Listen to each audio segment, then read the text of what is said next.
On va s'intéresser aujourd'hui à la façon de trouver des équations cartésiennes de droite avec des vecteurs directeurs et des points.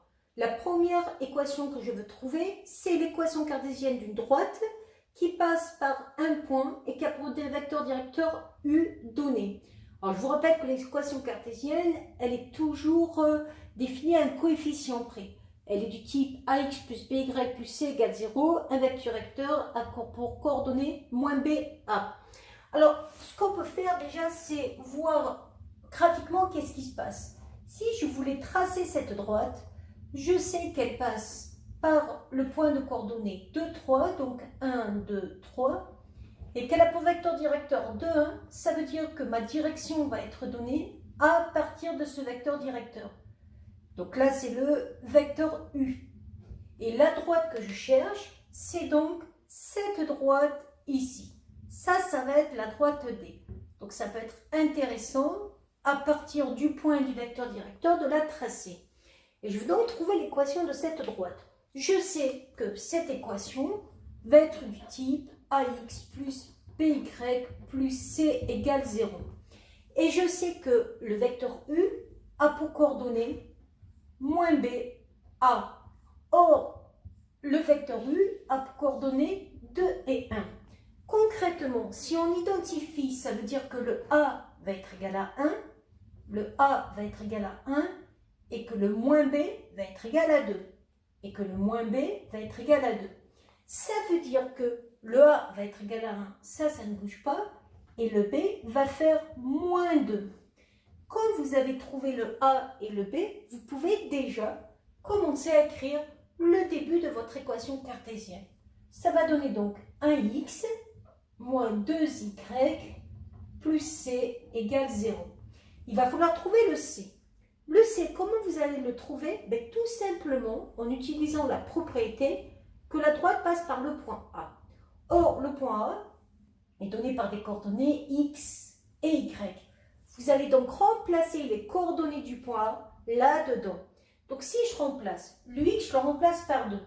Ça fait 1 fois 2 moins le y, je le remplace par 3. 2 fois 3 plus c égale 0.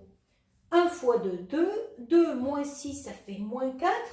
Donc j'arrive à moins 4 plus c égale 0.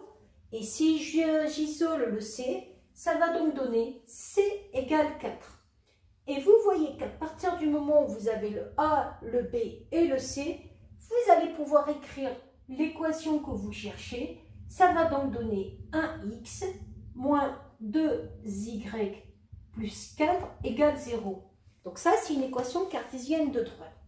Deuxième exemple, j'ai une droite D qui passe par un point A et qui est parallèle à une droite D'.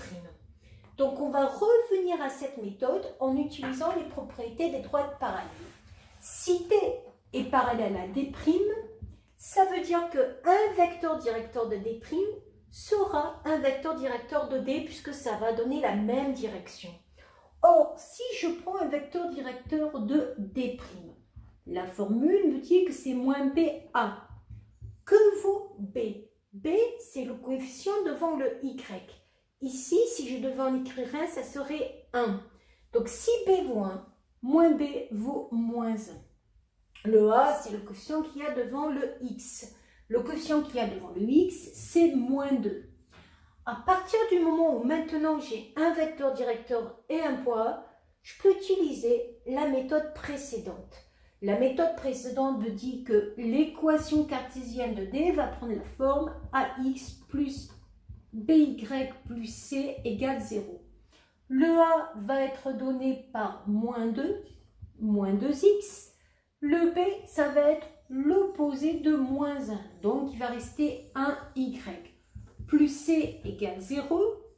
Et si je veux trouver le c, il me suffit de remplacer par les coordonnées du point A dans l'équation. Ça donne moins 2 fois 2, puisque le x du point A vaut 2. Plus 1 fois 3, puisque le y du point A vaut 3, plus c égale 0, moins 2 fois 2, moins 4 plus 3, moins 1. Moins 1 plus c égale 0, ça veut dire que c va faire 1. Donc, j'ai le c, j'ai le A, j'ai le B, j'ai plus qu'à remplacer pour avoir l'équation cartésienne de la droite D à un coefficient près.